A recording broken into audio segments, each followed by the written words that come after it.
You're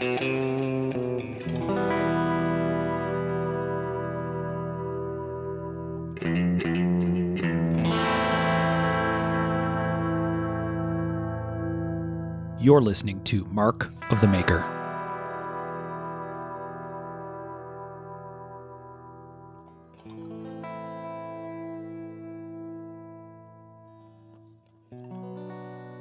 Hey everybody, I'm Mark Steiner and you're listening to Mark of the Maker, and this is episode 42 of the show. And this time we're going to talk about, this will be maybe just kind of a semi-random ramble, but we're going to talk about TKI, the Tactical Invitational that was just took place here recently.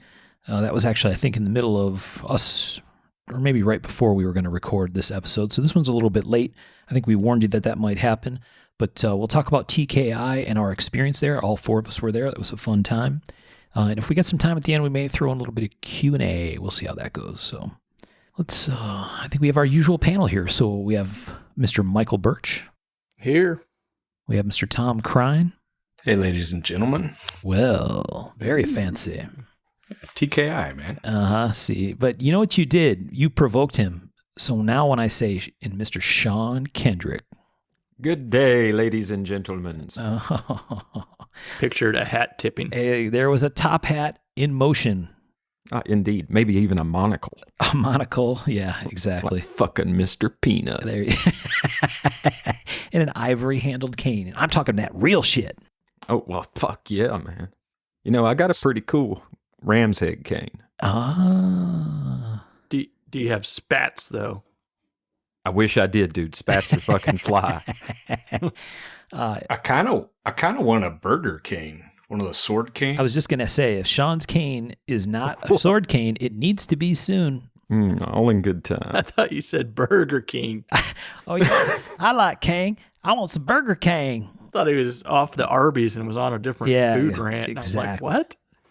I will say the Impossible Burger is pretty good. Worst segue ever. Do what? I was about to say, that was the worst segue ever. Burger King. Yeah, we're going to get some sponsorship.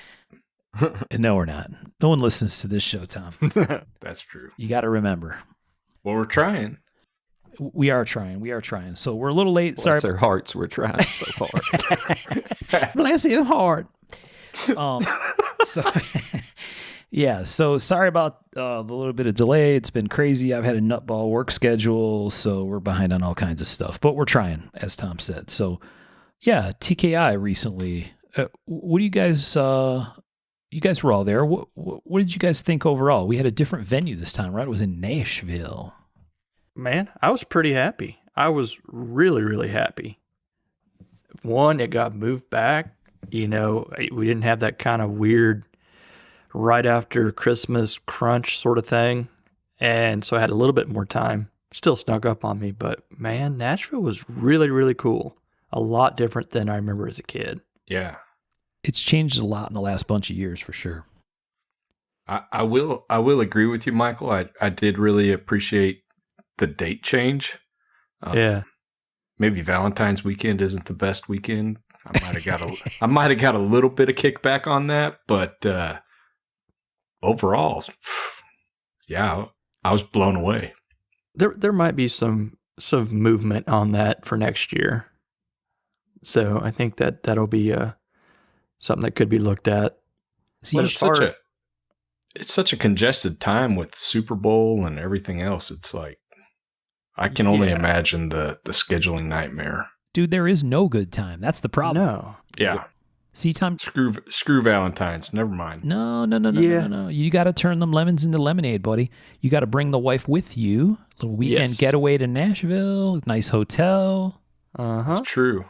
Yeah, and I think part of it was also the fact that there was a 3-day weekend for probably a lot of people. Or I don't know people that have real jobs, how it works anymore, but Abby had one as a teacher. Right. Yeah. And that was nice because then, got to hang around with the kids some more and get caught up on laundry and house stuff. And that part was really nice. This was like a crazy time for me. I wasn't in Nashville very long, and just timing didn't work for me to have a weekend away. But yeah, And I didn't have any knives done beforehand anyway, so. Tisk, man. Yeah, I think from the time you finished the first knife to when you were home from TKI was about 8 hours. It was literally about 3 days. Yeah. Yeah. Crazy. Oh. I think it's like I didn't know really what to expect. You know, we have our tour guide, Justin Laffer, lives there, and that was great. You know, so I knew part of what to expect, but it still was it's a very walkable city, which I wasn't expecting that much. Where we were at, it was very, you know, lots of places to just kind of walk around and look at. And we did that, what was that, Saturday? Sean and Rachel and us and a few others. And I love being able to be able to walk a city and look at shit. Oh, yeah. Yeah, for sure. Yeah, and there's museums, there's like tons of restaurants, lots and lots of stuff to do, the whole country music thing. So if you like music, there's tons of that, and not just country. Yeah, it's a fun town, and there's no shortage. If you like foodie food, there's plenty of that. If you like down home food, there's that stuff too. It's got so a pretty much good food. cross section. Did you say So if you much food. if you liked music, there was country music? Woo. I said if there's country and not just country. Yeah, well, We got see, both kinds, country and western. And Western. The night Yeah, before, right. we went to that that street, Broadway or whatever it is, the big party street, Yeah. to that Tootsie's. And I really expected to hear a lot of country and stuff like that. And it was one of those where the beer just kept coming. The beer The- flowed like wine, did it? It really, really did. And it was dangerous. But I mean, it was just a lot of, you know, old school rock and roll and stuff like that. It was good, you know, because I'm not a big country fan. I like some old school country, but nothing new. Yeah. So it was fun. Too much fun. I'll tell you what, you know, we stay at the Westin in New Jersey, and while I didn't stay at the hotel there, I did sleep in the lobby for a little bit and ended up meeting up with some people and going upstairs to the lounge. And that Westin hotel is swank. It was I'm nice. talking, Yeah, it's fly. it's probably the nicest hotel I've been in. And It was that's saying expensive. something. It's the nicest hotel I've been allowed in. Yeah. Yeah. Well, the Westin in New Jersey ain't cheap, but yeah. Yeah. No, it was it was expensive, very expensive. And I think that's one issue that it came around with the venue and with booking and stuff like that is it's not a very cheap city as far as a lot of stuff. There's other places to stay though. I mean, I looked there's- online and there was stuff that was under $200 easy. So within walking distance. Yeah, for sure. Derek from Steel Flame stayed down the block, and I think his was quite a bit cheaper. I want to treat my lady right. We stayed at the Westin. Oh boy. Those other places look pretty nice too. I'm just saying. I mean, Oh yeah. No, they're nice. Yeah. They're all, most of those are new hotels or renovated or whatever. So Yeah, Justin was saying, I'm going to get this completely wrong, that like 90% of all cranes are 70% of the cranes in the U.S. are in Nashville right now, and you could tell. I mean, they are just shit. building and building. yeah. We're on the 21st, I think, floor, and it's just like cranes, and more cranes. They're just that building. And he said something about like 90 people move in a week or something. It was a crazy number of growth for that city. Yeah. So it was fun. It was really fun to get out of Vegas and not. it was clean. It was It was clean. nice and clean. And yeah, for the city, I'm down with Nashville. Yeah, And that's no. my take on it. I mean, I fucking hate the city, and I was very comfortable and had a real good time in Nashville. So take that for what you will. Yeah, a lot of funky shops too. We found a shop that sold like all vintage clothing and just a little bit of history, a little bit of new stuff. It was fun, you know. Yeah. We probably sound like the Nashville Chamber of Commerce now, but it was just refreshing, I guess, to get out of the Vegas thing and just not have to deal with it. And for me, it was nice because we got to drive 6.5 hours, and that was a bit of a refreshing thing to do. Oh yeah, dude. I mean, 4.5 hour drive for us. Shit, man. I'll drive that on my head twice. Easy. It was a bit of a longer drive on Sunday morning, but Funny how that works. I'd rather fly, but Yeah, we drove. It's 8.5 hours. Yeah, no, it was nice, but then I didn't do anything that I didn't take advantage of driving. Like I was like, I should have brought a cooler of like beer and shit, but I didn't do any of that. Didn't even think of I it. should have. It probably wouldn't have been as bad if I would have spent the night. Yeah, doing the 1 hour tour of Nashville may not have been too much fun for you. But you totally upped your street cred with that Iron Man shit. So, Dude. small price to pay for being a badass, right? Oh, yeah. Wow. The Iron Man. Yeah, Do man. tell. Yeah, I mean, drive in, do the goddamn Oh. thing, drive back out, no rest for the weary. I was thinking of he had an Iron Man outfit or something that he was wearing while he was being a bum in the lobby. Yeah, exactly. Now, there's money to be made doing that, you know? Oh yeah. So was that Only in Vegas. was that the nicest hotel you've had the privilege of sleeping in the lobby of, Tom? Oh, yeah, by far. One and done. Yeah. I don't know what we did. Abby paid a little bit extra, but had like the breakfast thing on top. That was really nice. Oh, nice. Where was it? Same place where we drank Sunday or Saturday night, except a different room. Oh, up in the rooftop bar thing? Yeah, but just another room over there, which is also nice because we got up there and they had free waters. So I ended up there that I slept in the lobby for a while, and then some people took me up there. Drank a few free Cokes, ate some chips. Right. Like I was totally homeless on this thing. Yeah, it sounds like it. Some people felt sorry for you, offered you shelter and food. Well, man, that sounds like a story of freedom to me. That's right. There you go. Did you have a bindle? A what? A bindle. I don't. Any that's self-respecting hobo has a bindle. That's the It's even stick. a throwback. Didn't we talk about this on an episode? Yeah, Yes, we that was did. one of his words of the day or whatever it was way back in the day. Yes. Tom, you should listen to the podcast. It's really good. Tom's been breathing in too much pack of wood dust. He does not even remember. This is the stick with the bundle on the end that the hobo carries around. Oh, yeah. No, I didn't have a bindle. I did have a backpack, though. You had the modern man hipster bindle. That's what you had. I can remember as bindle. a kid, I decided to run away from home, and I had one of those little sticks with a bandana tied on it. Oh, yeah. Okay, now would a tactical bindle have a shamog to hold your gear in? Yes. All right. You almost have to, right? And it would be completely covered in webbing. Oh, yeah. And black. Or multicam. That might be a new market for someone. Black multicam. Yes. We come up with a lot of good ideas on here. Good is a really, we're using that term fast and loose. When you said it, I heard the air quotes being made. Good ideas. Okay, so yeah, it was in Nashville, fun town, tons to do outside the show. You could come before and hang out a little bit. We did both. We came in early.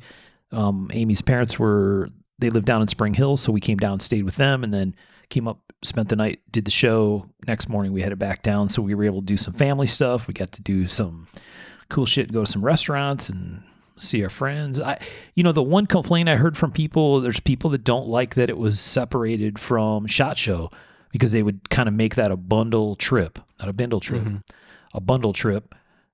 So I certainly understand that criticism, but at the same time, I don't know. I can only do I can't do whole SHOT Show. Have I done it twice now? I don't remember, but man, that's an ass whip of its own. So I get it, because there's that show there and then there's the people who are already there. But man, every time it seems like the past years, there's a few makers that okay, I'm going out there. I might as well go to SHOT Show for a few days, or they're already going out there for, a collaboration booth type of work.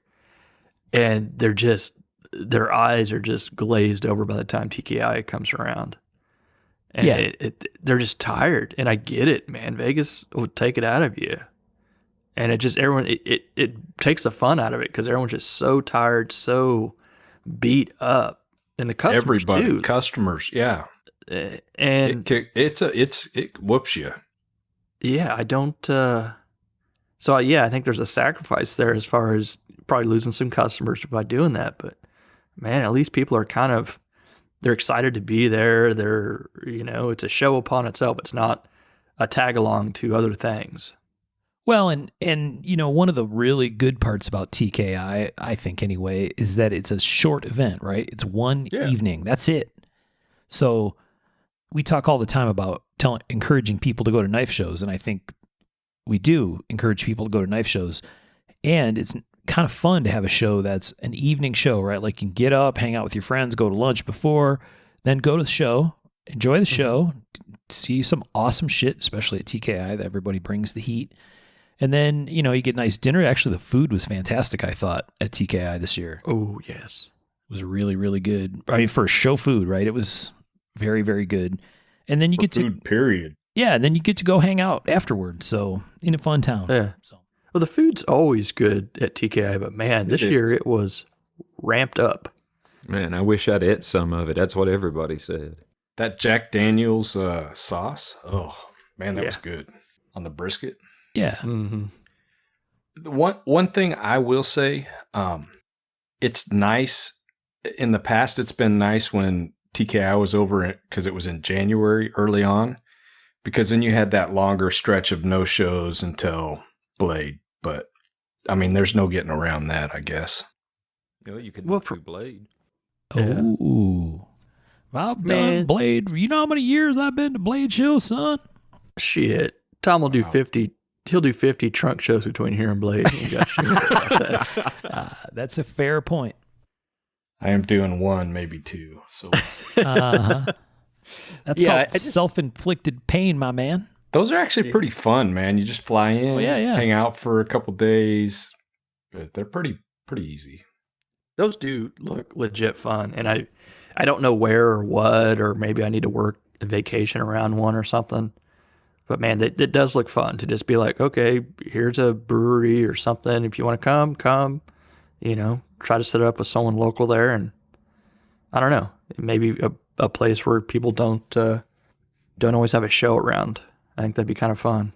I do like that. Yeah, that's how the one in Connecticut started, you know, I mean, and that's the one I'm getting ready to do again. And it's just fun. I mean, it's low pressure, you know, 4 hours to hang out. Mm-hmm. You can come up if you want. People are flying in. I'm paying for the food. If you pay for my beer, I'll think about it. Sorry, beer's on you. Everybody has to pay for their own booze. Dude, there's going to be a beef and cheddar buffet. Well, no, it's wings. It's supposedly the second best wing place in the U.S. Kind of drunk show is this? I love that. Trunk show. Oh. Yeah, if you say it's the best wings in the U.S., everybody gets pissed off because, ours is the best. But if you say second best, even though they're probably the best, nobody cares. Wow. Ain't nobody fact checking that shit. I don't. Yeah. Oh, I said second. Is. I said it was one of the better, and they're like, no. Wow. It's pretty good. That's a hell of an ad campaign. Like, I was just doing this media event for work. What we did not say was, this is the second best car out there. No, it's the best. It's the best trunk show, period. But second best wings. That's fantastic. All right, let's talk about the structure, because the structure of TKI changed a little bit this year. And, you know, Michael and I had some input to the show. Jeremy Marsh did as well. I know a bunch of other people gave Steve some feedback. What, Michael, you want to talk about the structure this year and how it was different than in the past? One, it ran real smooth. It was nice. It did. Very smooth this year. Steve does a really good job of like listening to what the customers want and trying to achieve what the customers want, almost to a fault. And I think that's kind of what happened last year was, I don't know, people just, they bitch a lot online about, lotteries are rigged, lotteries are this, and blah, blah, blah. Like, it is getting so annoying to hear people say, I'll never enter a lottery because those things are always rigged. And we've talked about this before. It's frustrating. And Mark said over and over, you know, if you don't trust your maker, how do you say that? If you don't trust your favorite maker, find a new favorite maker. Exactly. And that's kind of like how we approached this show. So last year it was like, it was tried to be a very open, you know, type of on a iPad, so everyone sees this and that, but it just took forever. It ended up taking a very long time. You know how hard it was for me to spoof random.org? Yeah. Like, seriously, that took a lot. I mean, I got around it and I cheated, but yeah. Yes. Yeah. People are actually going to believe that now. They're gonna have to. They gotta watch Tom's the web address Tom used, random.orgy. Yeah. Yeah. That's how you know rigged every time. So this year was Somebody got the wiener. It was Nothing like a dick joke. Keep going. On It the was- structure. it was more of a everyone just drew it themselves, used random.org, and we did, you had these little cards on the front. You put your one on there. And that was another thing that was frustrating about last year. And I get it, it was a time-saving thing. You had first winner and second, place, so you get a guy that come up there and they'd see that they got drawn second. And it's just in case, the guy that got first drawn didn't want it or didn't have enough money or he got picked for something else. So I went to the second, but it just made people so sad to be like, oh, I was in second place. Right. Yeah, the first loser. It kind of rubs it in. Like the old Fear t-shirt. Second place, first loser. Right. Woo. Yeah, I didn't like that at all. No, it made people so sad. So it was just, you could see it, you didn't have to walk by and like look close, whatever. It was on the little card, your name, and it was just easy to get around and do it. Steve and Kylie, they thought out everything. It's like there was big markers, little markers, pens, everything. It was so easy. It was kind of crazy. Yeah. Yeah, bid sheets were there. It was just everything was structured and stuck to it, and it ran like clockwork. And I was very, very proud of the show. Very happy with how it went. Yeah, it was amazing kind of show. What we kind of all wanted it to be for a long time, and it's cool that it got there. One of the things I noticed was that, in the past, especially in the ticket book era of TKI, when I was there to help Michael at the table, it was always like, I wasn't even there as a buyer. I was just there to hang out and help out. And it was so stressful feeling, right? I would see people I know coming by and people I don't know coming by, like frantically just running, ripping these ticket books out, and everybody's like sweating the whole thing. I mean, it's just like stressful. And I'm like, man, this should be a fun event. And so that was a big piece of the feedback that we gave, and the recommendations we gave were kind of in line with that, right? Let's try to make this relaxed and fun. And I think the pacing of the show was really nice, right? It didn't have that super rushed feel. No, it was very, very easy. And I think part of the vibe was very, I hate to use that word these days, but the vibe was just great. It felt like a small, intimate show. I got away a little bit and talked with people for good amounts of time. That was amazing. Actually, I was just going to say, I saw so many people just talking. Yeah. Just not running around spastically. Yeah. It didn't feel like a institutional type of, and part of that I think is the setting too. There was, Sean, you want to kind of talk about how that was, the area and what it was like? Well, man, I like the layout. I like the way the makers were around the perimeter. There was plenty of open area for people to congregate, plenty of area to stand in front of the tables if there was a crowd, so it didn't get overly crowded and really spill onto anybody else's. It was just really nicely laid out. Yeah. And I like the venue. I thought the venue was very nice. I liked the air of the whole place. Yeah. It had ambiance. Oh, ambiance. Well, it did. It was, I guess, I don't know the history of it, but it was called the Cannery, so I assumed, they were doing cannery type affairs there. But, a lot of doing cannery things. Yeah, I know cannery business. But it was, a lot of old wood. They didn't have the very bright feeling of, I'm in another hotel convention center room type of feeling, which kind of takes away from the art, I feel, or the vibe, I guess, you get in some of these shows, or what we like to have at these shows. Yeah.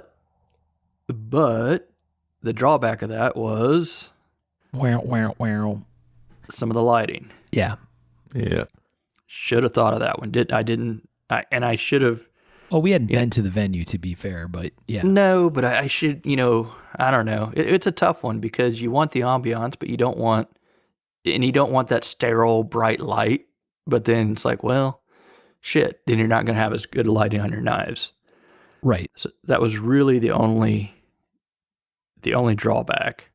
Yeah. So for people that weren't there, it was like a hipster loft kind of thing is what it makes me think of, right? Brick and old factory kind of environment, very open, super tall ceilings, warehouse style thing with a bunch of Edison lighting and drop light kind of stuff. And they did have lights to shine down, but there wasn't like lights above every table in the place. And some of the lighting wasn't really pointed in the direction of the table. So it was kind of more toward the center of the venue in some cases. So yeah, there were definitely tables that were on the dark side, which is kind of a bummer because, the makers bring the heat to TKI, right? They bring special materials, they bring new designs, they bring special mechanisms, they do all kinds of stuff. So, there were definitely some makers that were concerned with the way the lighting worked out. There were better spots than others, but without question, I think that's something that has to get addressed for next year, and I'm confident it will. But is to get some more light on the table so the knives can really pop and they can really show themselves. Yeah, he's already talked about what he wants to do for next year to fix that. And I think it's a pretty easy fix, just actual lighting on the tables. That way there's no issue with someone back, standing in front of a light and blocking the light. Everything will be, shown well from the table. Easy fix, a small issue that I think would be done well. I remember like at the Palms many years ago, somebody was like in complete dark. It was the same type of issue. You had the ambiance, you had the kind of, it's kind of funky nightclub thing, but the lighting just wasn't there for it. I mean, the whole table was just blacked out. Yeah, and the way the open bids worked at this show is different too, right? They were kind of staged in groups. Yeah, that was one of the biggest issues with the past was that they were all closed at once. So it kind of made the customer say, "Oh, I've got to, find one pony to ride, and that's what I got." So they were put in 3 maker groups, and they just basically went from each table to table 3. Skipped the person who didn't have one, and then went to the next 3, and they were in 15-minute intervals, I think, the closing times. Something like that. 15? Yeah. Yeah, maybe so. Yeah, I think it was 15 increment. Yeah. So it just worked well. It worked like it should have, and just kind of for a small, shorter type of show, it turned out really well. And then people actually hung out afterwards. I usually... not that I know, because I usually leave as soon as TKI is over when it's in Vegas because I have to fly out really early, but it seems like most people are heading out in Vegas. But this one, people were hanging out for a while, even after the booze wasn't free anymore. Yeah. Yeah, so I think, like I said earlier, I think the pacing between the bids and lottery and the amount of time in the room, I think the pacing was really nice. Amy and I kind of went to help out with the show this year. So for me, it was more like a wander around, talk to some people, listen to people, ask some questions about, hey, how did you think it's going this year? What do you think of the venue? What do you think about all of the different details that we've been talking about? And yeah, I think the feedback was generally really positive. I think the crowd was a little smaller because people had gotten a little bit turned off about TKI. And so this was sort of a reforming year, I think, for the show. But at the same time, it was actually really nice because it was a pretty small, kind of smaller crew. And so the room wasn't super jammed with people or whatever. And like you said, I had some great conversations with folks, and some of them I hadn't talked to in a while. And the odds were better. I mean, the odds were great for some of the collectors. So that's a fact. I'm sure they didn't mind that at all. Well, I personally kind of felt bad for Steve because he tried something new and it felt like he didn't have a lot of people backing him. But if you're a customer, man, this was probably the best TKI you'll ever see. Yeah. People are going to talk about this show for years to come that were there. It was that good a show. It was that much fun. Yeah, I think he really thought that he knew there weren't going to be that many people at this one, or as many as usual as in the past, just because of it being a transitional type thing, changed it from Vegas. So he knew there was going to be a change. He didn't know how much, but I think he was pretty close to where he thought it would be.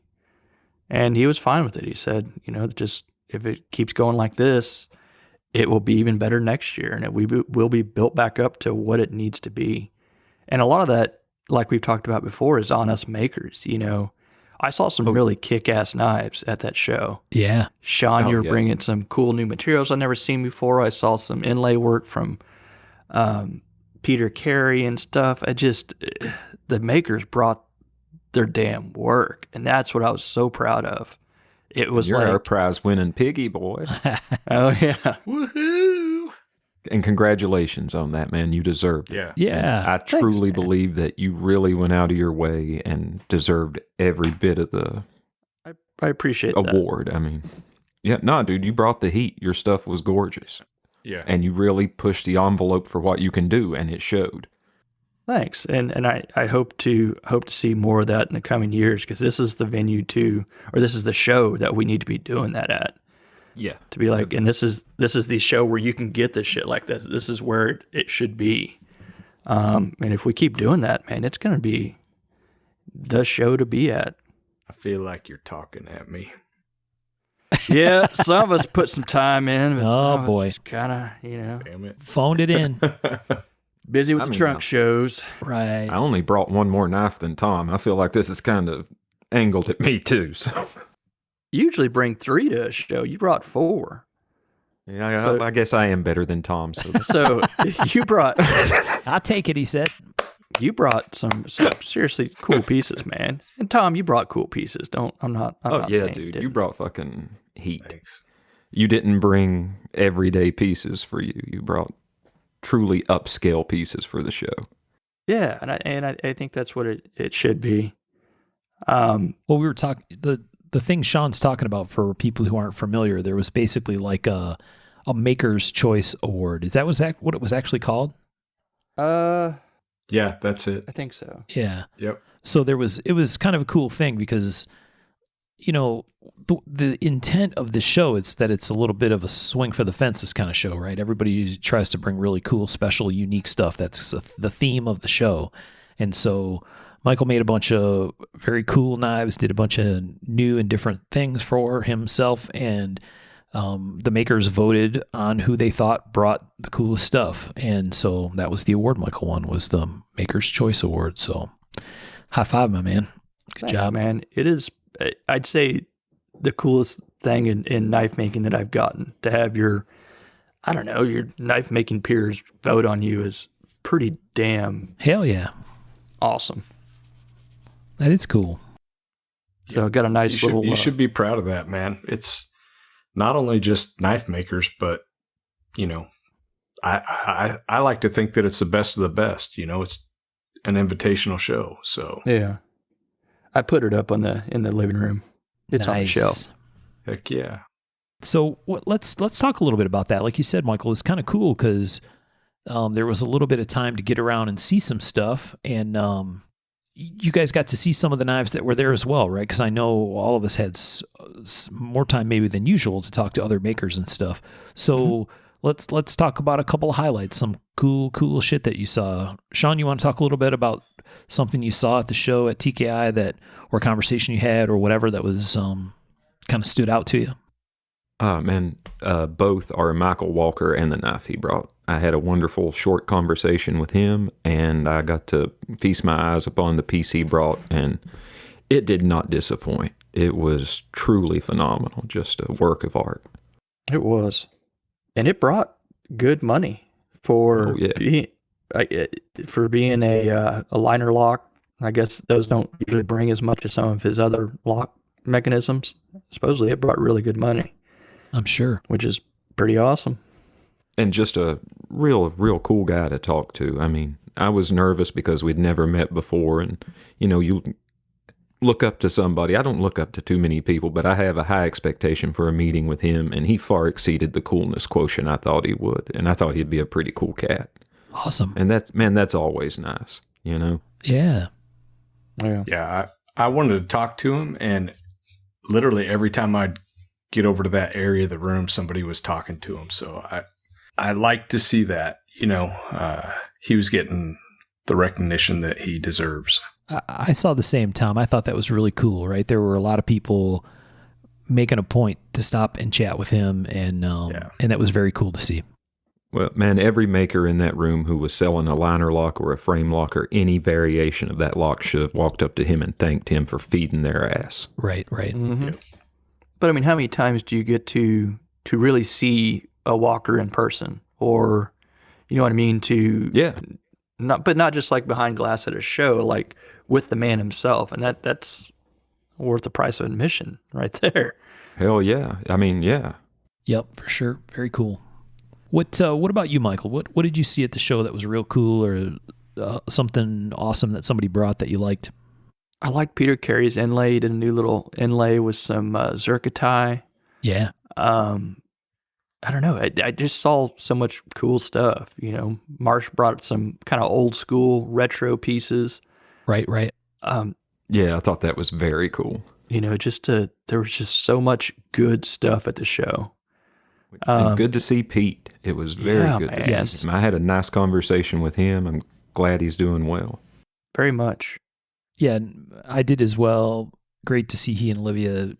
Pete seems to be doing very well with his health and other stuff, so good for him. We're super, super excited to have him kind of back in the mix and feeling good, and brought some cool stuff as well. That was awesome to see. Yeah. And Olivia, because they were close to me, Olivia was talking about, I guess they'd only had one meal there. And they were going to be there for a couple of days. She's like, the food here is just not very good. And I'm like, whoa, hold on now, what? And I was like, let me introduce you to Mr. Laffer, your new tour guide. And I guess he hooked him up with some good places, because they didn't know it was like a foodie type place. Oh, yeah. You got to know where to look for sure. Oh man, just going on a little tangent. He took us to I called it like a hipster food court. Yeah. It was like a collective or something. Sean, you were with us. What you got? Yeah. You got Vietnamese. I got Vietnamese, and then Rachel got. Did she get Mexican?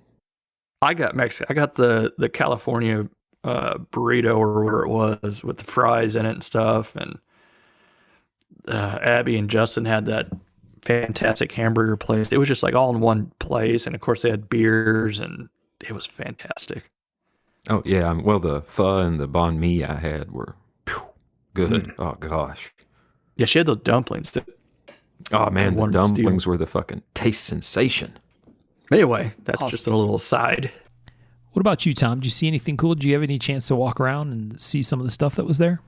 So I didn't. By the time I walked around, pretty much everything was over, which was fine for me. Going to a show like this, it was so awesome just to see everyone. A crazy thing is, I don't think the four of us were ever staying together in one place at one time. Right, that's true. No, which was crazy. Thought about that. But it was good. I haven't seen Abby for a while at a show, and got to see Rachel and Amy. Really cool.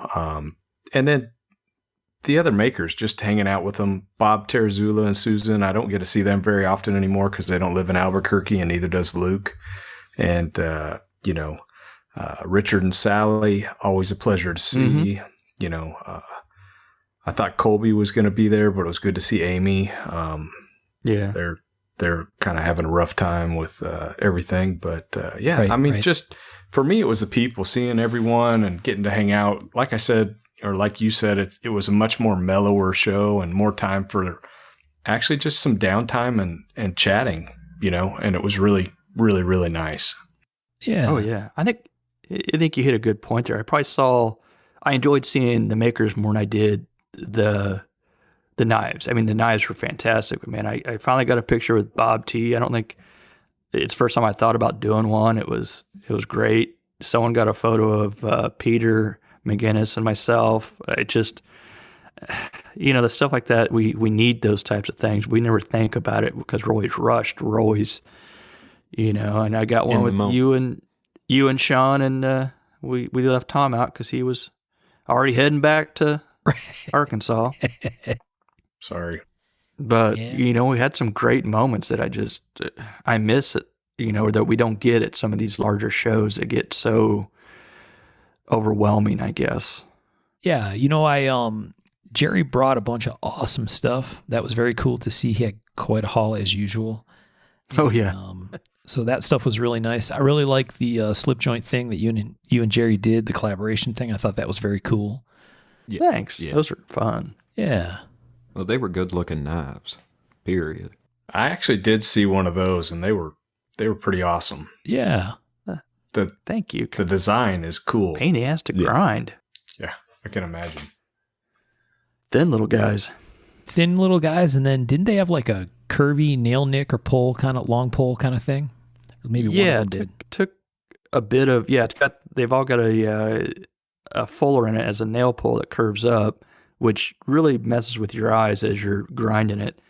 But you can't, it's really a narrow blade, so you can't grind too high or you'll mess up the fuller. But it was a funky one to grind. They came out really cool. I really like those. Yep. Yeah. The Star one was phenomenal. That was a fantastic looking pocket knife. Thanks. He did some really cool machining on that because that was all one piece of titanium, and the G10 was the inlay. Did you guys see that older knife that Pete Carey had at his table? No. It might have been toward the latter part of the show that he pulled it out. He had what I think it was his nitro flipper. He said it was from TKI 10 years prior. So it was from 2010 TKI. It was meteorite bolster, mammoth handle. And I think he said it was like some kind of gold filled mammoth where like the cracks in the mammoth had gold in them, which I'd never heard of before, but it was pretty cool looking. It really accentuated the little cracks or whatever in the. I always love that combination too. Oh yeah, like actual sure. gold or gold coloring? No, actual gold. Like the Japanese kind of pottery thing where they would fill that sort of thing? I guess so. I'd never heard of it before. I thought it was really cool. And it was a very cool, very pretty knife.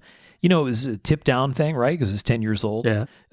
But I somehow or another, he ended up with it, took it back from a customer or traded it, took as part payment. I don't know how the whole story went, but he had it there at the show. And I was like, ooh, that's pretty damn tempting. It was a very, very cool old school carry. And it was stellar, right? I mean, he made it 10 years ago and the thing was really, really nice.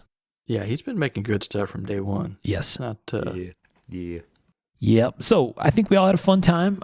Aside from the lighting thing that we got to fix for next year, I think the feedback was overwhelmingly positive. I think all of us liked in Nashville. Hopefully it stays there. I'm crossing my fingers. I think we get 4 votes for Nashville from this crew. Yeah. Oh, easily. yeah. The next time, Tom, stay there. Bring the wife. Stay at that Westin. We had a fun little rooftop gathering that stayed going too late. An after party. Oh, An after party.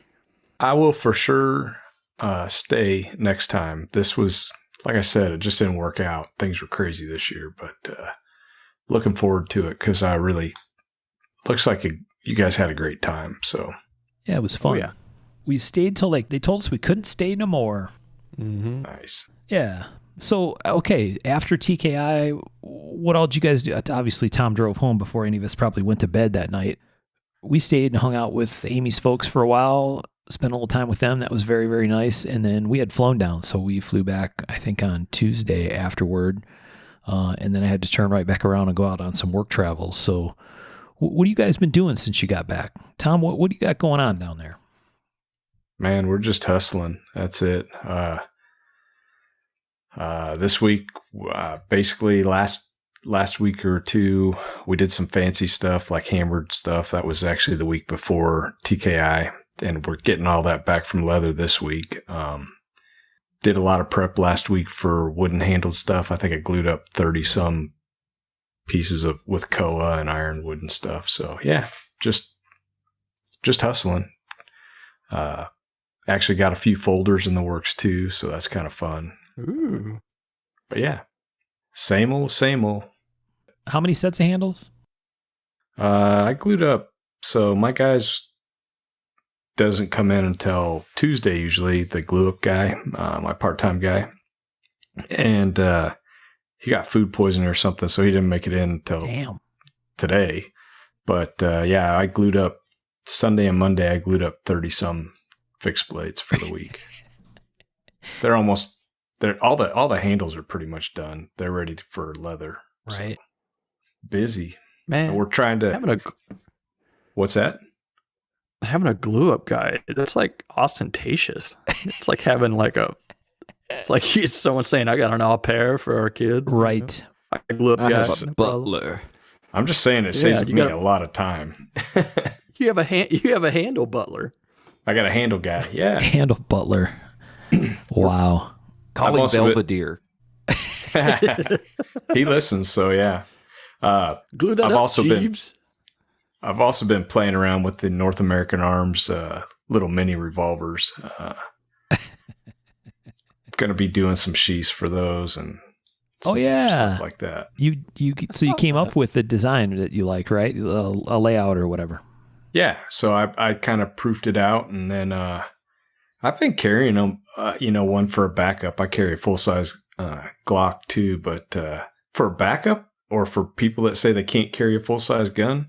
Dude, carry one of these little North American Arms with 22 mags and some of the new critical defense or gold dot loads. Ain't bad. No, I mean, I wouldn't want to be shot by one. Hell no. I don't want to be shot by a BB gun. I've been there. But yeah, for sure, nothing that uses gunpowder. Hell no. Yeah. But yeah, good stuff. What are you guys up to, Michael? Well, I was knocked out. I mean, like legitimately, like really knocked out. We drove home Sunday morning. We like to get up and go. And then we got home, and I bet I sat down on the couch at 4 and fell asleep for 30 minutes. Still went to bed like at 8. Monday we hung out with the kids since Abby was off.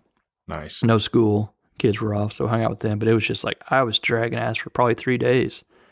I didn't realize I had that much pent up anxiety, I guess, or I don't know.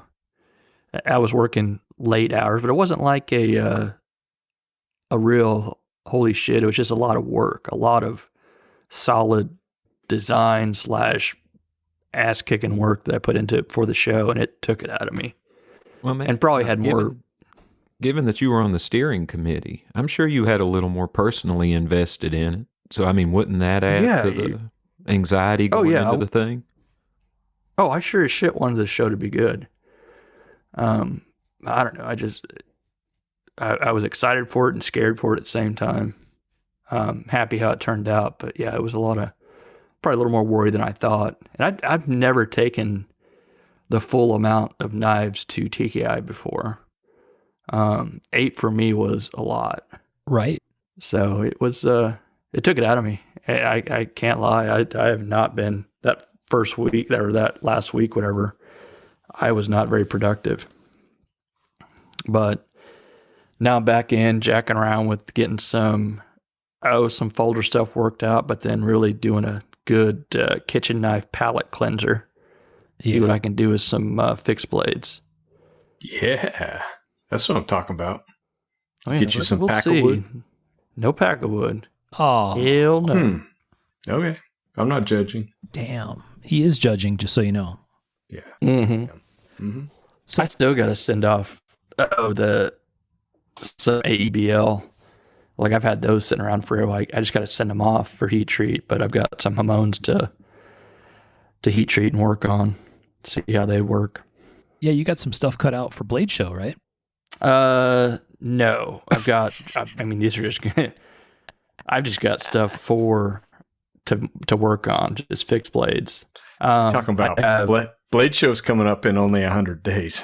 They're not going to make Blade Show, right? No, but I do have. I am planning for Blade Show. Ordering some Damasteel, some dark tie, and getting ready to cut out some handles for knives for Blade because we're switching it up. Going to be in a different location. Got a booth this year, so gotta be prepared. Where are you going to be? Knives.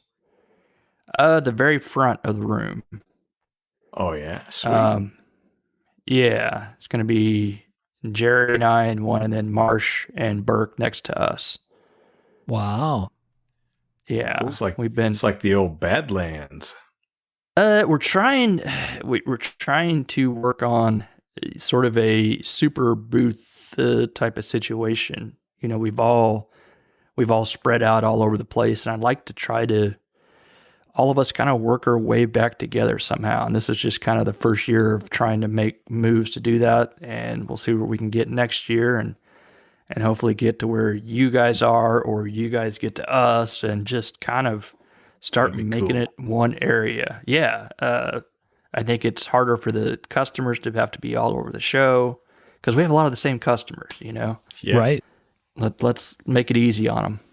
I like that you're stepping up to a booth too. So, I got Jerry there to fill out the booth. You know, I'll take my little corner and put a few knives out. But honestly, having the extra space, it's behind is nice. It's like, Yeah. Very. even if you don't need a full booth, just having the space behind, you know, it's so nice. Yeah. You know, yeah, we're gonna get nobody's backed up hopefully. against you farting or anything. Yeah, hopefully have the get some of the display cases that like March had last year. Yeah. So hopefully we'll have like 4 across there, whatever it'll end up being, or 2 across and 1 in the corner. So it'll be a nice kind of, you know, if we need to walk away or whatever, they're not just on top of the table. A little more, if you want to check stuff out, check it out. But anyway, that's I'm trying to look forward to Blade. Try to be a little more prepared. We might Jerry and I might do a little something more for that too, if we get around to it. But busy times. Collaboration stuff. Yeah, it'd be really awesome if we did something to one of our other collabs, but we don't know if that'll happen or not, so we won't say shit. Right. Don't want to make any promises. No. Nice. What about you, Sean? What have you been doing since you got back? Math and work. That's Math and about work. it. Yeah, I came back. I took a day off and then went to school the next day. Did math the day after that, and then worked in the shop the day after that. And it's been pretty much the same since. Yeah, buddy. The life of the student. But I ain't complaining. We want to know what you've been up to, Mark. Yeah. Where'd you go, Mr. Yeah. Cool car guy? Traveling man. Yeah, Probably got right. Coronavirus and shit. Yeah, I might. Spent a bunch of time on an airplane. It might just happen. No, I got back. I was home for a day, and then I had to go out to Las Vegas. We went out to Spring Mountain Raceway, kind of like they call it Spring Mountain Motorsports Ranch, which is like a sort of like a club track. So they have a big reconfigurable racetrack, a bunch of different areas. We do Corvette driver school out there through Spring Mountain, so we support them with some vehicles to do driver school stuff. They train people from dealerships as well about the cars and get them a little bit of track time and some exposure so they can see how they perform. And we just introduced this all new Corvette, hashtag I work for GM, I'm supposed to say that. So we introduced a new Corvette. We showed it off out there, and I was there as a subject matter expert talking to the journalists. So that was kind of fun. Really neat experience. Beautiful track, really nice people. If you ever get a chance to go to Spring Mountain and drive there or take a class there, driving school there, really nice folks, really nice facility, and they took really good care of us and our guests that came out to hang out. So That's pretty awesome. What was the name of the place again? Spring Mountain Motorsports Ranch. Wow. It's out in Pahrump. What's the color of that blue vet? What is that called? Because that was sexy. Yeah, it's a good color. It's called Rapid Blue. Yeah, wow. With all blacked out, it looks so good. Yeah. The way Tom said sexy is going to be in my nightmares tonight. That looked sexy. Yeah. Birch, I'm coming into your booth. Now imagine him rubbing his belly and playing with his belly button while he says it, staring Whoa, longingly at what? you. Hang on. Hold up now. Oh. Oh, dude, you can't unthink it, and you're going to see it. You're going to see it when you close your eyes. I already did. Shit. Whatever, man. I was trying to explain to Abby the importance of the new Corvette, of what it meant. You know, coming off after watching like Ford versus Ferrari and stuff like that, I was trying to explain how the mid-engine and all this stuff was really cool, you know, for the price and all this stuff, and she didn't quite get it. You may have to give her a talking to. Yeah, I'll have to do that. Yeah, it's really cool, man. That's pretty crazy for the price and all that stuff for what you can get. Yeah. America. It's a great car for what it is. It's very affordable. It's got all the supercar kind of stuff going on, mid-engine, the way it looks, super cab forward design, ultra sleek, way over 1G with the suspension package, 2.9 to 60. Yeah, it kind of hits all the marks, I think. We got some really, really good feedback in the media. So both from print media, traditional magazine type people, and then we had some YouTube people come out and make some videos while they were there, and overwhelmingly positive response. So it was really fun, and it was really cool. We did this interesting thing that we've never done before, which is we brought a bunch of the prototype vehicles. So we had 3 prototype vehicles from 3 different generations of prototypes, and we actually showed them, which was really odd because like when I walked into the building on the very first day when I got there, I was like looking over my shoulder because I'm like, holy shit, the journalists are about to walk in. Are we supposed to be, why are these here? And they're like, oh yeah, we're showing these to the journalists. And I'm like, oh, awesome. Because they were, these were secret cars that people weren't supposed to see. They're all in camouflage and all kinds of stuff. So, and they're kind of there with, dust and dirt on them and other stuff because that's how they are when we use them. So it was really cool to be able to kind of tell that story of sort of how it came to be and the process that we go through to develop something new like that. And that was a massive project. And it was really fun to be able to talk about it and share that whole thing with people. And they love the story. So kind of like we do with this thing, right? We talk about knives, but we try to tell the story behind the knives and the makers. And this was exactly the same thing. We got to tell the story behind the car and kind of how it happened. And we don't do that a lot. Maybe I've never seen it actually done before, at least at my company. So it was really fun to be able to share that with people, and everyone was real excited to see those test mules. Now this is absolutely unfair, especially since I've never seen a car YouTube review, but do they all wear like backwards flat brim hats? No. Are they pretty normal? Because in my head, they're just kind of like, I don't know, strange to me. No, they're younger people in most cases, very enthusiastic. So yeah, they were very excited about it. That stuff gets huge visibility. That was kind of another different thing that was a little different, was having this kind of event and inviting kind of the car YouTube folks to participate alongside some print media people. So that was really interesting. And it was really interesting seeing some of the behind the scenes on how those guys do some of that stuff too. Is kind of an interesting thing to watch too. So yeah, it was cool. The camera stuff and all that kind of them in it sort of thing. Absolutely. And, stacking a car up with 8 GoPros in every possible angle, stuff like that. It was pretty cool. There's a lot of work that goes into that stuff. These guys spend a bunch of time making that stuff look cool. So, they make some money off that stuff. Yeah. So what is like, were the other journalists, this has nothing to do with knives or whatever, but how do the other journalists look at like a YouTube? Were they pretty like, oh, okay, whatever? Or were they kind of like, ugh?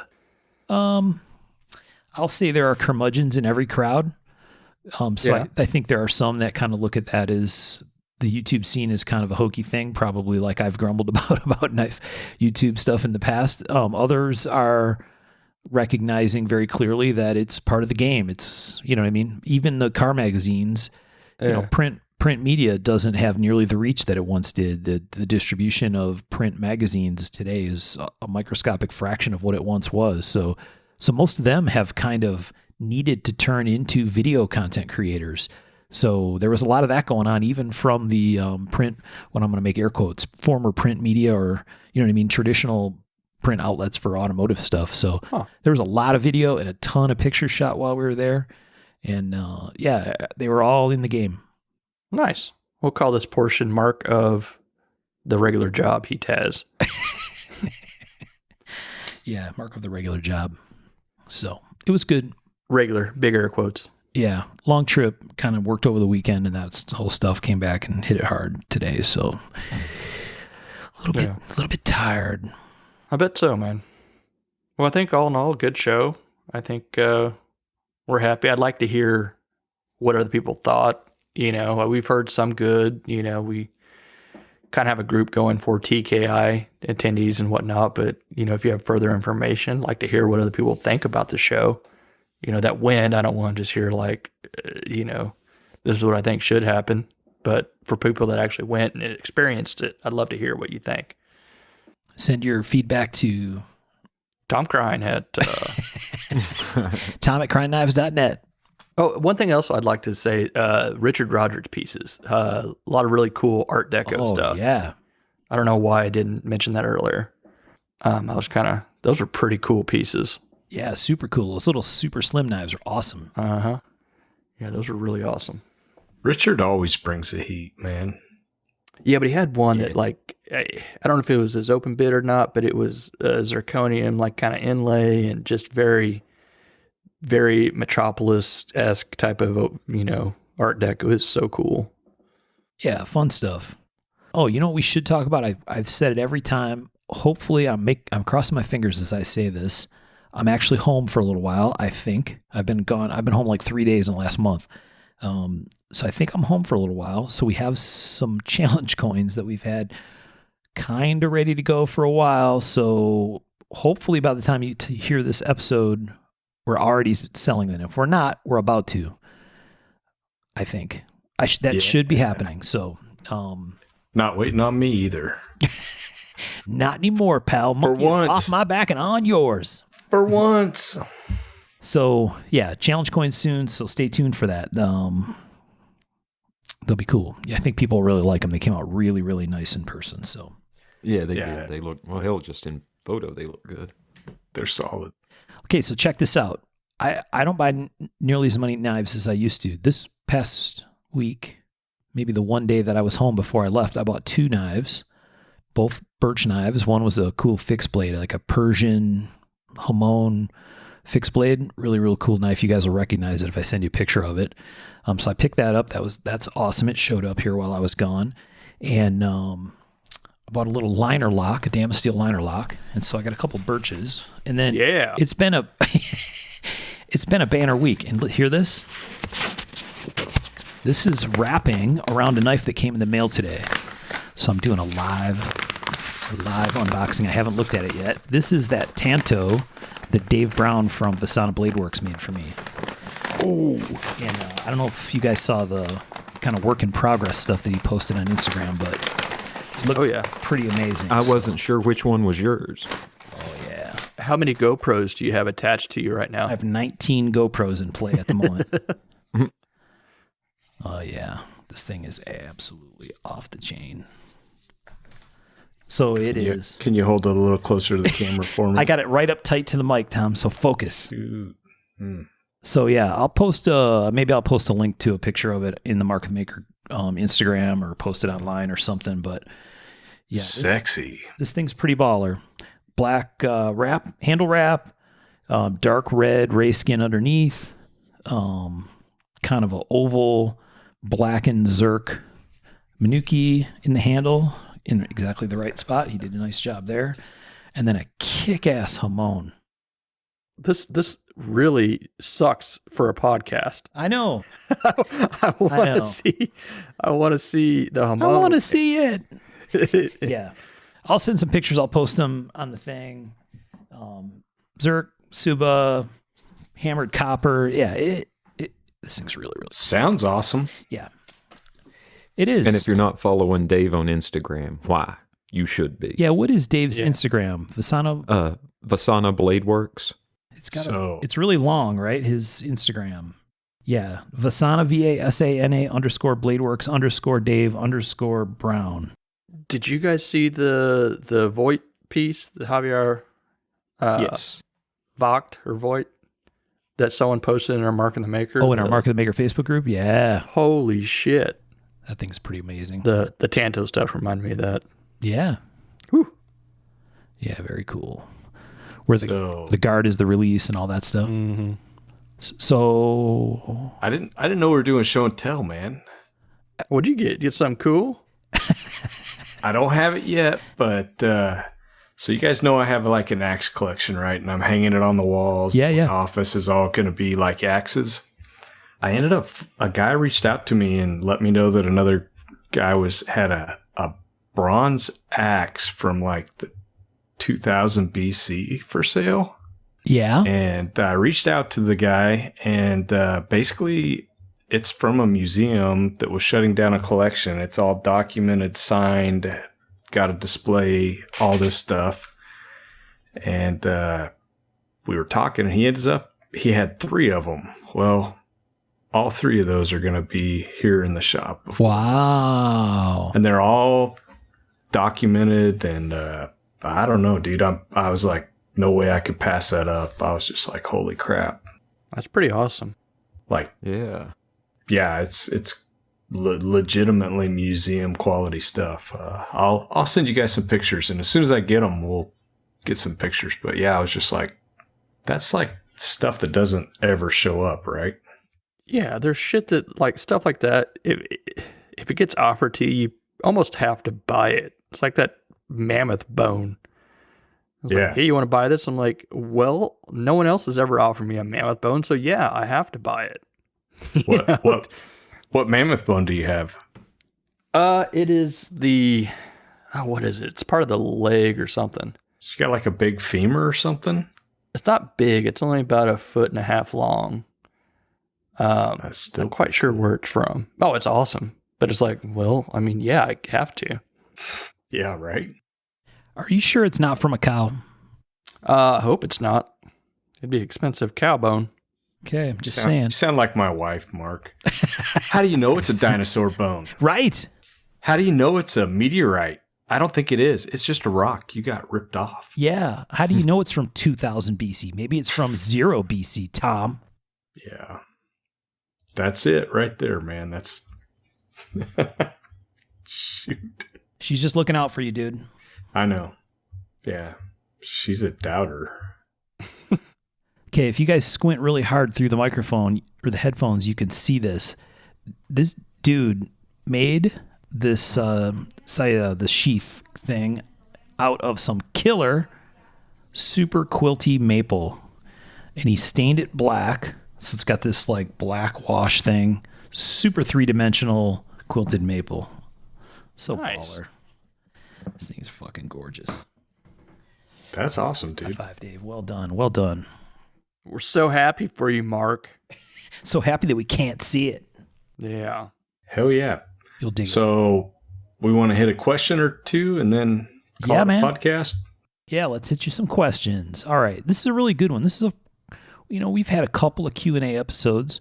We had a couple of, maybe a few times now that we've asked people to submit their questions. And so we dug in the archives and came up with a couple that I don't think that we answered before. So if we did, you're going to hear a rerun, but I don't think we went through a couple of these questions. So our friend Nalu from Hawaii, he asked the question, how did you come up with your mark, your maker's mark? And what are your favorite marks that other people have? That's a fantastic question. Why didn't we use that question? I don't know, man. That is a really good question. Why don't you start, Tom? How did you come up with your mark? So with my logo, when I was trying to come up with it, basically I was working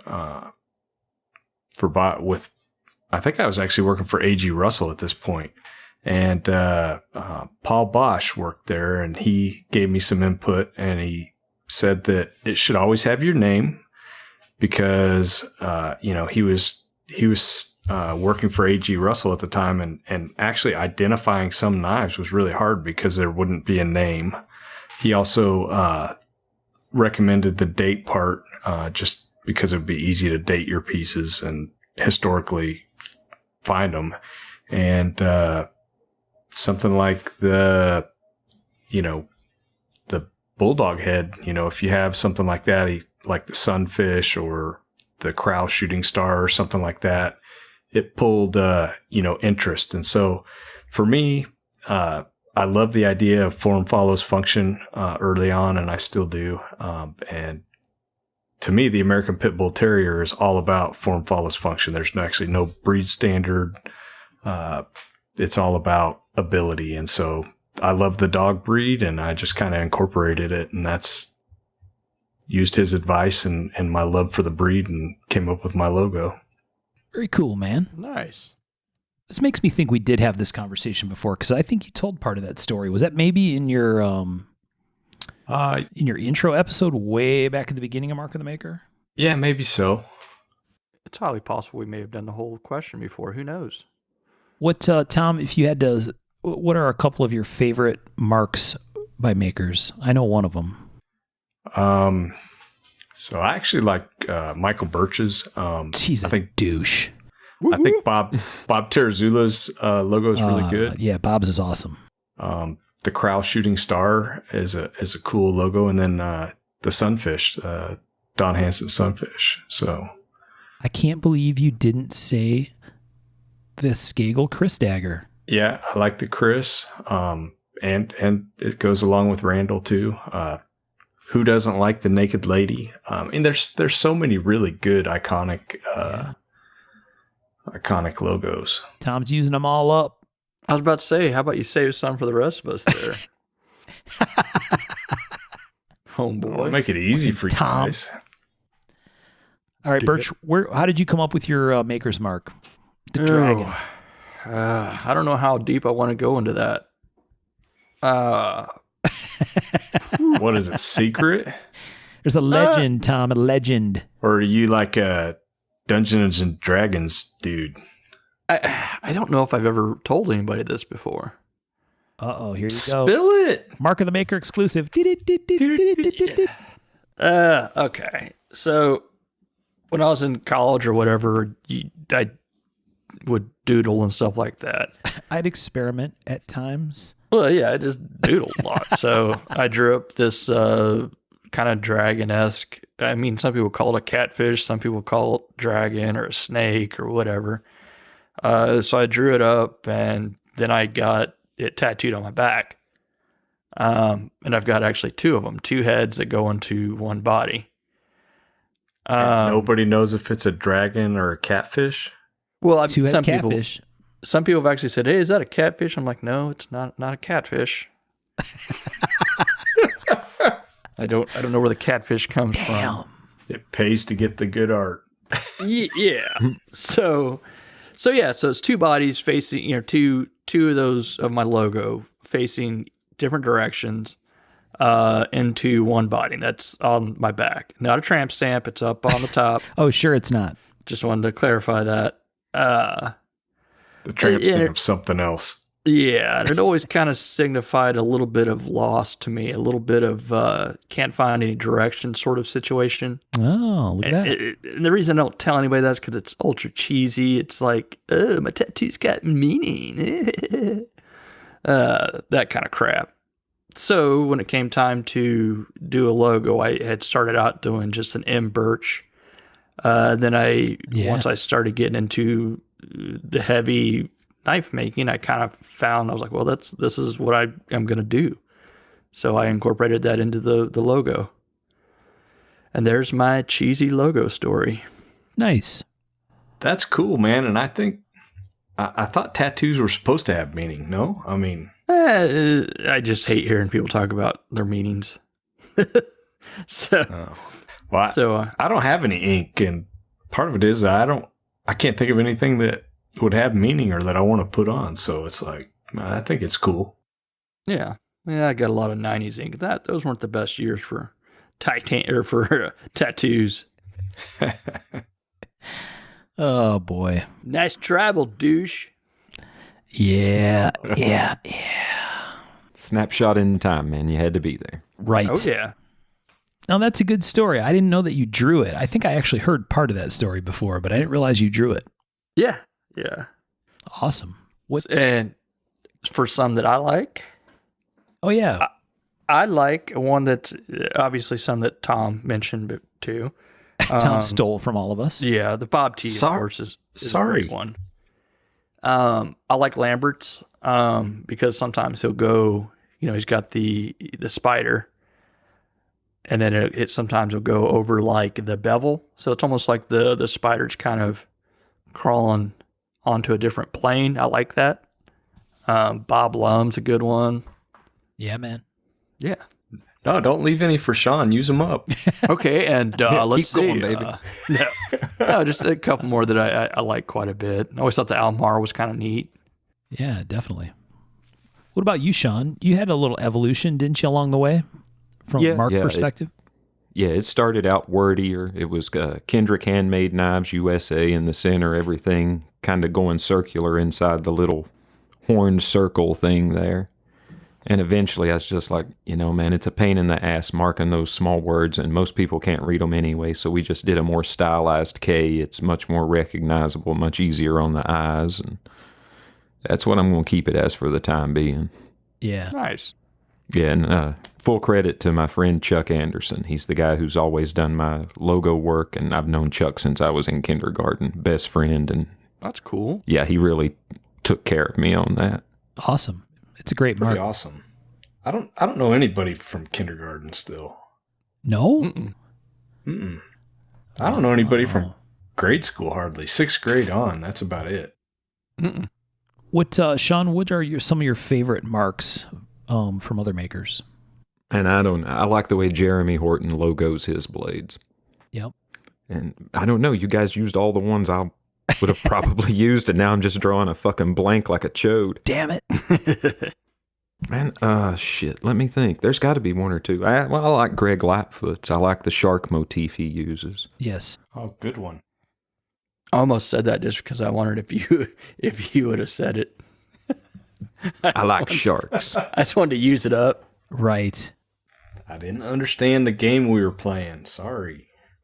What about you, Mark? What do you like? What do I like? I really like Sean's logo. I think Sean's mark is really crispy and clean and translates well to different surfaces, and whether it's his etched finish or on a belt finish or whatever, it works, and it translates into merch and other stuff really well. I think it's very, very solid. I really like I also really like Andy Frankert's mark. I think that his logo is really, really cool. And another one that kind of helps really carry the brand, right? It's like very key piece of his brand. So that's good stuff. Gosh, who else? Another one I really like is Pete Carey's mark with the diamond. Oh, yeah. I think that's another nice, clean mark that's very recognizable. Pete's work, I think, is pretty recognizable anyway, but the mark seems to suit his designs really well, right? It all fits as an aesthetic overall. So I really like Pete's mark. Yeah. See, Good call. we had some left over. And I dig old school Emerson marks, right? Diamond logo, Emerson logo is really, really cool. So Spec War logo, that stuff The old is Spec War logo. yes, Oh, yeah. super badass. All right. There's another older question. This is kind of a fun one because I am bracing myself for what the answers will be. If you had a free day to do whatever you wanted, how would you spend that day? Oh, jeez. That's hard, right? Yeah. Okay, now the question was, if you could have one day to spend however you wanted, That's the way how I would read you it. spend it? Yes. All right, I'm going to plead the fifth on that. Okay, second Do I have best a- day. Second. Do I have a babysitter? What's the situation here? Yeah. That's what it means. I don't know. Free day. I love spending time with my kids, but that's a very loaded question. I feel like it can get me in trouble all over the place. Yes. But truthfully, I guess free day of no worries, no nothing. I'd probably just want to hang out with friends and have some beers. Just kind of hang out. I know what I want to do. What do you want to do? Do it. I want to go to Andros Island, have like a beach party on the beach, but I want to invite friends and family. And basically, I've wanted to do this for a long time. Invite some knife makers. Everybody has to make their own dive knife. We're going to do some snorkeling along the second largest barrier reef in the world. Yeah, it's just going to be a mellow time. Maybe do some spear fishing. I think it'd be fun. Shit. I want to do that instead. The Andros is near the Bermuda Triangle. Well, it's in the Bahamas. It's actually the largest Bahama island. It's 60 miles, let's see, it'd be east off the coast of Miami. And it's There's a lot of pirate history there. We have a naval base there for the subs. Some of the best fishing in the world is there for redfish and some other stuff. It just seems like it'd be a fun place to go. I've wanted to go there for a long time and haven't been able to go. And if I could take, family and friends there and have a good time, I'm down. Yeah, man. I want to do that. Then we'll do mine. Okay. Nice. Sean, do you have one that you can say on air without incriminating yourself? Man, I would just go do something with Rachel and Shade. That's what I get a kick out of for the most part. Hell yeah. I don't know. Maybe go fish and go see a movie. Who knows? For the record, Rachel looked fantastic at the TKI show. She did. Yeah. She's a stunner. She is. Are you hitting on her always, woman? but she looked especially stunning at this show. Yeah, I took her somewhere fancy, so she dressed it up. Yeah, buddy. All your ladies did, by the way. No, that's cool, bro. I feel like here I've we gotten go. myself in trouble here. Somehow. Not with Rachel. Snap.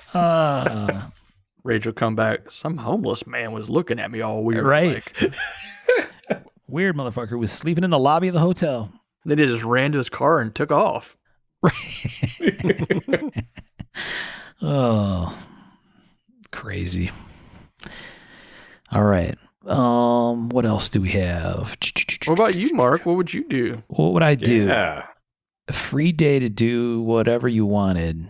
Amy and I have been traveling a bunch for personal travel, so we've been going to some fun and very cool places, kind of getaway kind of spots. So I don't know. There's most of that we've wanted to do. We've just kind of gone and done it.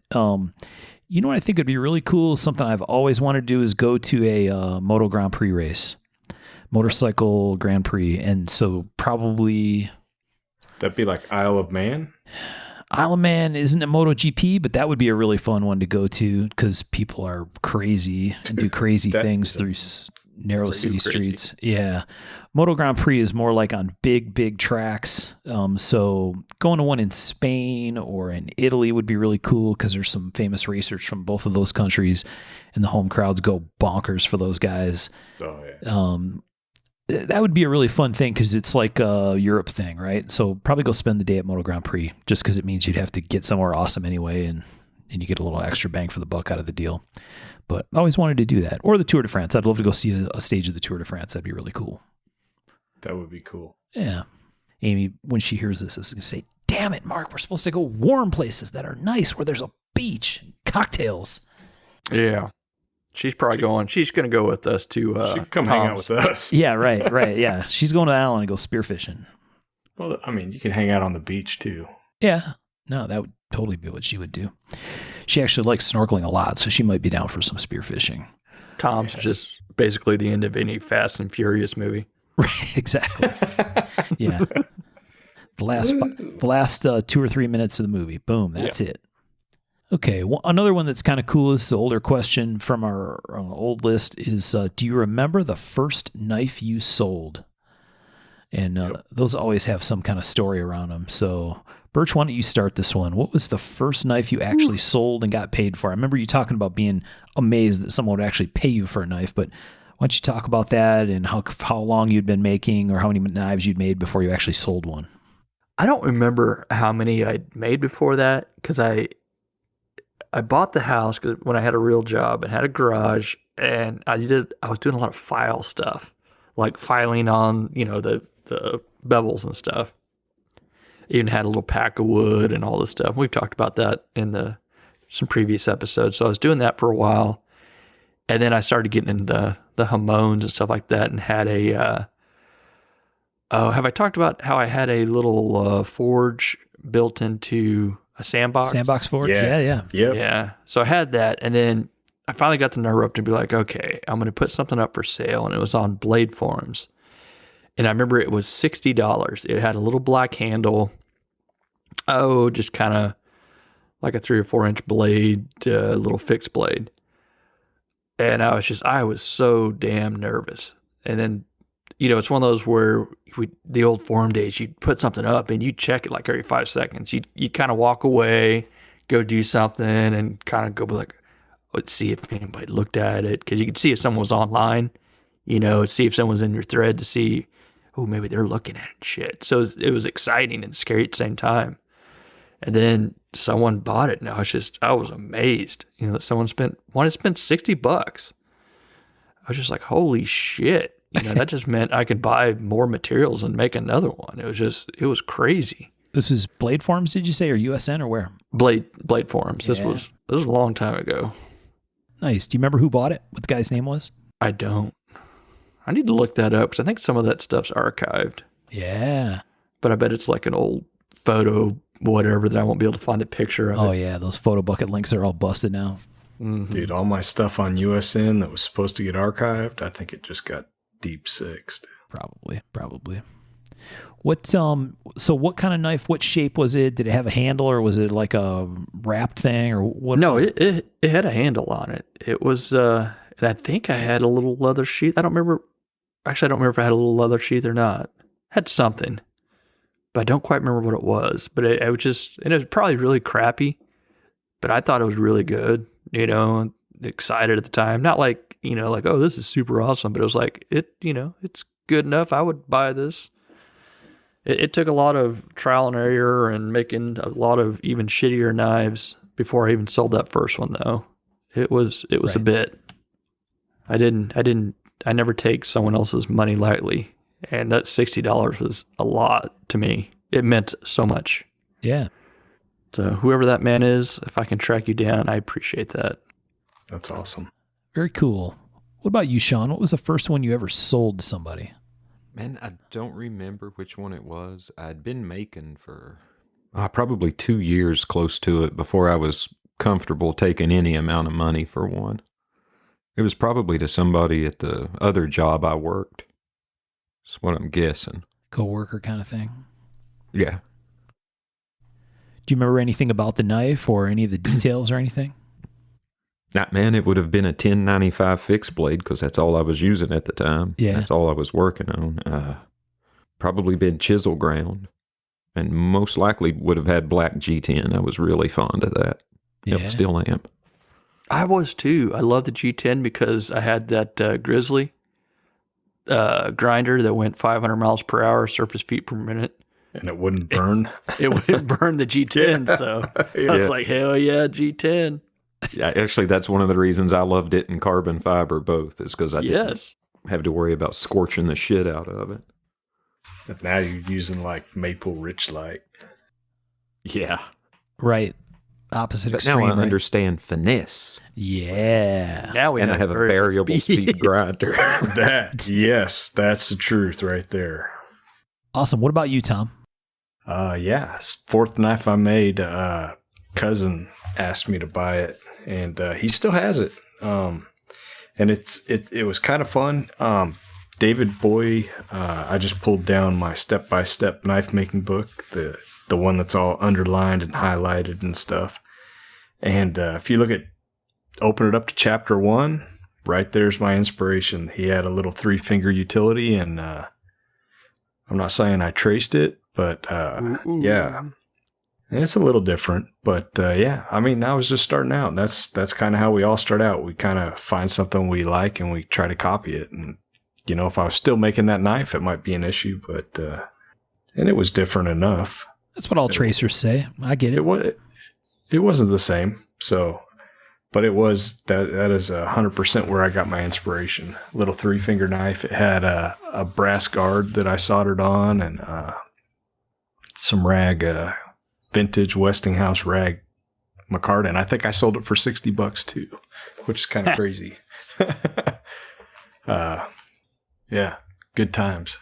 Do you remember a man named, I think it was Ed Shaver, maybe? Old fixed blade maker back in the day. He had a knife called the Fang. That sounds really familiar. Yeah, I had a situation where I made a packwood handle, and I've got the knife here one of the very first ones I made. And I was so scared that I'd like ripped him off because I was looking around to see if I'd made something like someone else. And I reached him. I was like, dude, I didn't mean to, like, hope I didn't rip you off. He's like, no, man, you didn't at all. Well, and I think when I started, it was a little bit different too. I mean, there wasn't the internet, there wasn't forums, basically I bought this book and he's showing you how, and so where are you going to get your inspiration, right? Yeah. It wasn't, I don't know. I feel like when I started, it was kind of a different time and era, and I didn't know any better, honestly, so. No, Man, I don't know. It's where I got my inspiration, and I really liked his work, and it's kind of cool how it's come full circle. Got to meet him and all that. Tom, did you say how or where you sold it? I sold it to my cousin. Oh, that's right. That's right. So yeah, he's still got it. That's cool. Did it have a mark or did you sign it or what? No, nothing on it. They're sterile. Wow. I've still got the first 3 knives I made, and then I've got probably of the first 13 were made with files and sandpaper, and I still own at least 5 or 6 of those. Yeah. Yeah, I was digging through the silverware drawer and I found like the 50th knife and 52nd knife and some other stuff the other day. Did Crazy you have them stuff numbered? you find. Yeah. They were logoed and numbered back then. So check that out. yeah. The first about not quite 200 were numbered, and I found actually the other day when we moved my office, I had a notebook with all I had a little crappy stick drawing of each knife and the number and what it was and everything. That's cool. Funny, yeah. The logbook, the OG logbook. Mm-hmm. Yeah. All right. Let me see. Let's find another good question in here. I swear we answered this one before or maybe we did it offline. I don't remember. Blaine Tharp asked the question, if there was a Mark of the Maker film, who would you pick to play your role in the film? Oh, son of a gun. I'm George Clooney. You're Clooney? Yeah. Okay. Who would you pick to play Birch? No, I'm not answering that. No. I mean, he's a good-looking dude, so maybe Tom Cruise. Oh, I thought you were going to say Tom Crine. Oh. What about Sean? Ooh, are you asking Tom who you want him to pick? Yeah. Keanu Reeves. Oh, I like that. Oh, good choice. That's good. I'm cool with that. I think he'd do a good job. Nice. Okay. Who would play me in the movie, Tom? Be careful. Oh, son of a gun. I've got a good one. Oh, stop. I know what you're going to say. Birch can't hold it back. I don't know, man. That's a tough one because maybe somebody off of Boondock Saints. What's the dude's name? Norman Billy Reedus. Conley? Yeah, I don't know. I'm not very good at actor names, honestly. No, Birch is the master at that. Somehow he's like a savant. He can't remember what day of the week it is. The motherfucker knows who played what in some obscure TV episode somewhere. It's so weird. It is weird. What is up with that? I don't know. He comes up with actor names. He's like, oh, yeah, that dude looks just like so-and-so. I'm like, who the fuck is that? Oh, that's an actor. I'm like, what? Oh, yeah, he was in such and such a movie, or he was on episode 3 of season 2 of some TV show. I'm like, who the fuck knows this stuff? Crazy. Yeah, I don't know. I don't know who you're thinking of in Boondock Saints. I really don't. Yeah, I don't know. What about you, Birch? Who would you pick to play yourself in the Mark of the Maker movie? I'm going to go with Sam Rockwell. Sam Rockwell. Check that out. Yeah. I really gave myself a cool person for that. No, he's a hell of an actor. I like him. Yeah, he is a solid actor. I was telling someone this story the other day. I was at a waiting room many years ago, and a lady was like, "You remind me of Paul Giamatti." And she kind of looked at me like, yeah, like I'm supposed to be like impressed, or I don't know. And she's like, "Oh, I think he's a great actor." And I'm like, "What the fuck does that have to do with looks?" He didn't tell me I act like him. He said I look like him. That is Did you funny. punch her in the face? Wow. No, For, I mean for both of us? Yeah, she was. Yeah, she was just an old lady, but it was a weird one. I was like, "All right, okie dokie." Wow. I don't know if we should continue down this path because I don't want to hear Birch's. He's itching to let it out. Well, now we simply must. Yeah. All right, go ahead. Who would play Mark in the movie, Birch? David Caruso. Oh, boy. Oh, yeah. You guys know who I'm talking about, right? Yeah. Oh, yeah. What was that cop show he was on? CSI, yeah. He was on a cop show before that, wasn't he? Like set in Boston or some shit? NYPD Blue or... Yeah, something. It don't matter. Funny stuff. All right, Sean, who did you say before? When maybe we talked about this before the show. What's Rachel's pick for you? Oh, she wants Johnny Depp to play him. So you've already had this conversation in advance somehow? Oh, yeah, totally. I want pretty bizarre. I want Bill Moseley to play Sean from but only from like his Rob Zombie movie stuff. For a second there, I was thinking Bill Duke, and I was like, you want Bill Duke from Predator to play me? That's fucking righteous. You know I'm talking about, the long-haired guy from the Rob Zombie, the House of Thousand Corpses and Devil's Rejects and stuff. Yeah. Yeah. I'm cool with that, too. Nice. Yeah, cool metal dude. Yeah, it's all wins for me on this one. Keanu Reeves, Johnny Depp. Fuck. All coming up, Kendrick. He's feeling good Yeah. about it. He's feeling good about it. My goddamn shop will burn to the ground tomorrow, thanks. Yeah, there you go. There you go. All right. Who you got for me, Birch? Pretty much, you can have Sam Rockwell too. You can have Paul Giamatti. You know, I can cast myself in this thing. Oh boy, Damn. We can't help it, man. We're two good looking dudes. it's a rough time. All right. Let's get another question going in here. What? Oh, hold on, Tom, or not Tom. Mark, did you have any suggestions? Who would play me? Who would you have play yourself? Oh, that's a great question. I really don't know. I don't know. I don't even know. I never even thought about that question before, other than when we talked about it. That's like a tough Being one, a question right? for the show. It is a tough one. Yeah, I'm not sure. It's not a very good answer, but It'll have to do, I guess. Man, it's so hard to do anyway because our perceptions of what we look like are skewed. I actually saw a thing where it said if we saw ourselves walking down the street and we passed ourselves, we wouldn't recognize because of the perception we have of the self. right. Well, and So it's an not odd one. It's not just what you look like. It's like personality and, Yeah, mannerisms, how you carry yourself, all Yeah. kinds of stuff. I would throw rocks at myself. Some years ago, my wife and I were at a restaurant somewhere, and there was this lady at the restaurant. I was in better shape at the time. She was convinced that I was Chris Draper, who's a famous hockey player that used to play for the Red Wings. And I said I wasn't. She actually came up and asked me, and I'm like, no, I'm not, no. And she's like, no, you are, aren't you? I'm like, no. So if you asked Amy, she thought that was hilarious. So that's probably what she would say is Chris Draper, except he's not an actor. He's a hockey player. So he didn't have the kind of charm that I have, Birch. So, Sounds cool. What else, Caruso? You got another question for us? I figured you were going to say Drew Carey or some bullshit like that. Anyone with a flat top. Yeah, exactly. Yes. Anyone with a flat top. Right. Let's see. Oh, yeah. Here's a good question.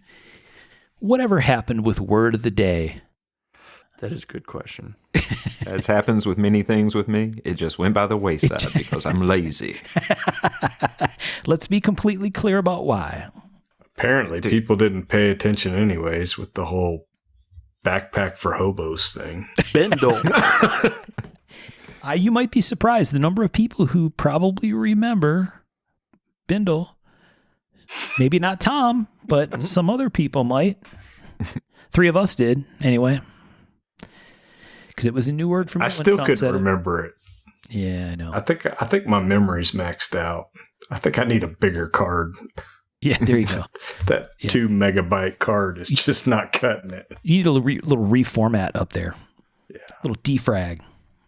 Let's see. What's another good question? This will be the last one, and we'll wrap it up because I got a couple things I got to do tonight. Let's see. When's the Moran episode? Which we still are working on, but hopefully soon.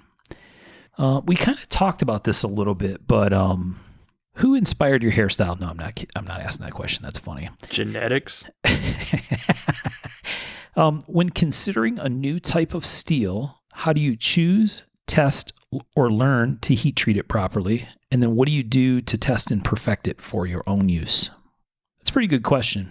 Yeah. First thing, I'm going to look at the data sheet and see if it will supposedly do what I expect a knife steel to do. Right. Data sheet's going to tell you a whole lot if you know what you're looking for. This feels like one of those spots where a bunch of knife maker tribal knowledge comes in. Like, hey, I want to try this. Oh, you know what? I know so-and-so uses this. I'm going to give them a call. There's a lot of that goes on, I think. Oh, yeah, definitely. KnifeSteelNerds.com. Yeah. I'm not even joking on it. No, I'm not even joking. Total seriousness. I've not been super enamored with S35VN in the past. I'm just saying, I haven't. I've got multiple knives with it, and I started reading this, and the next steel we'll probably be trying is S35VN. That's the thing. You really need to check out this site, and it's crazy how many people will order a knife, and they're like, "I'll put up a knife for sale M4," and they're like, know nothing about it, but they buy it. Right. I mean, it's just interesting, but the KnifeSteelNerds.com, dude, it's great. But yeah, S35VN looks perfect, but its optimal hardness is about 5 points higher than anyone else is using it. 4 points. Yeah. Interesting. Yeah. What's its optimal hardness point? Right at 61. I've got one knife and it's in the mid 50s and it just lackluster, but it looks like it's going to outperform D2. So keep it on down low. But yeah, I mean, it's that's a great site, and there's so much information on there, and like Sean said, data sheets and all that stuff. There's a lot of stuff out there, and the cool thing is, Laren's doing all this testing. I mean, he's putting in a ton of work. Right. So after you support our Patreon, I highly recommend Knife Steel Nerds Patreonage. There you go. You like that? Yeah, well done. Well done. You got it right this time. Right. Yeah. All right. Data sheet, KnifeSteelNerds.com, phone call. Those are the three main tools. Well, Don't and then change. get a piece, heat treat it, grind it, and destroy the motherfucker. Yeah. Well, and that's a really good point, right? Because I think even just between you three guys, the way that you grind a knife, what you tend to do with edge geometry is a little different, even between you three guys. Yeah. Oh yeah. So it probably really depends on the maker and what the knife is and how thick the stock is and where it's going to go and all that stuff, right? Oh yeah. Right on. Yeah, and just use the knife. I mean, I see a lot of knife makers work. I don't think those sons of bitches have ever cut anything with a knife. I'm just throwing that out there. I mean, Wow. cut some stuff, carve some wood, Yeah. cut some boxes. I remember distinctly at Blade having a guy cut up a box with a knife, and it looked like he was tearing it apart because that knife wasn't cutting. And this knife maker was like, "Yeah, this thing's awesome." I cut up the box with I pulled out a reground Spyderco and cut it up, and I was like, "Yeah." Mm-hmm. Zipping through it. Well, I mean, it's like, seriously, cut some stuff, test it. Box cutting is probably, to me, one of the best ways to even check the locking geometry of your knife too. You cut through some boxes and shit, you'll find out real fast if it's done correctly, because it'll move over if it's not your lock bar. Really? Uh-huh. If you want to try something, just get some cardboard. And basically, I had a Stellite blade that I wanted to test, and I cut a bunch of cardboard into 4-inch wide strips across corrugation. So you're cutting across it, and you can just get a trash can and start making cuts. And, every time you make a cut, it's 4 inches. And you can real quick start to get a gauge of how a steel performs. Is that your poor man's Catra test there? Well, I mean, it's not going to test the toughness. It'll just tell you about how it cuts, wear resistance.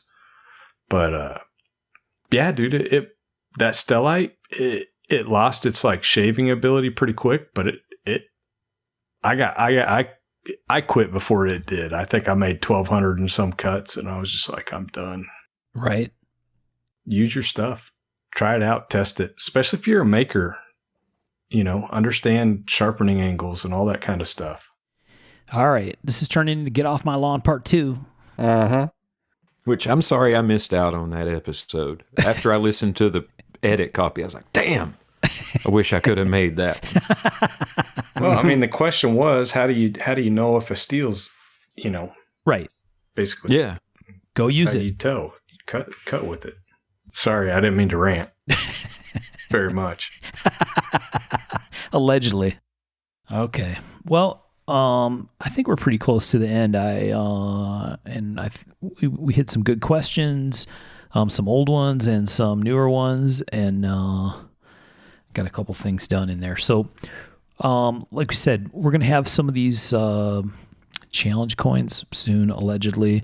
As always, high five to all the Patreon folks. Our Patreon numbers continue to grow, and we really appreciate that. It's awesome way to support the show. So thank you for everybody who does that stuff. And then we're, unfortunately, by the time this comes out, it'll be a little bit down the road from it, but the industry had another noteworthy loss recently. So the founder, CEO of Benchmade Knives, Les Diasis, passed away, and a significant figure in the industry. Somebody I think that was kind of a cornerstone of the game, right? Yeah. So Godspeed, Les, and significant loss for the whole scene. So Yeah. Rest in peace, sir. Yeah, rest in peace. Oh, and before we hop off, I want to thank all of our listeners who stopped by and said hey to me at TKI. Quite a few people noted that they were listeners of the show and enjoyed it, and I always appreciate hearing that, and thank you guys so much. It really validates doing this thing. Mm-hmm. That was awesome. for sure, that's one of the great things about shows. We get lots and lots of feedback about the podcast. I spent most of the show kind of wandering around talking to people about how TKI was going, and many of them brought up the whole podcast thing and gave us some good feedback and a couple of interesting suggestions and other stuff. So great point, Sean. Appreciate everybody talking to us about it. Very much.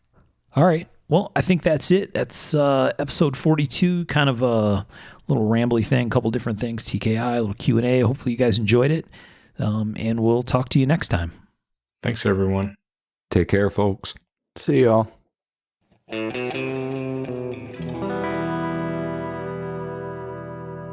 To learn more about our makers, you can find Tom Crine on the web at crineknives.net, in his Facebook group, Crine Knives, or in his Instagram account, at Crine Knives. For Michael Birch, check birchtreeblades.com, Facebook group Birch Tree Blade Works, or Michael's Instagram at birchtreeblades. For myself and the Raygun Bead Project, we're on the web at raygundivision.com.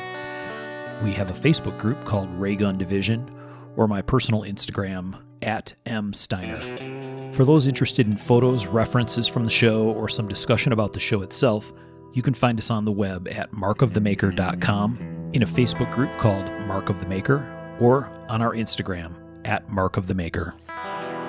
Last but not least, the ultra cool and haunting background music we use for the show is a piece called Noir Guitar by Stevie's Amp Shack, found at the Free Music Archive and licensed under Creative Commons CC BY 4.0. Thanks for listening.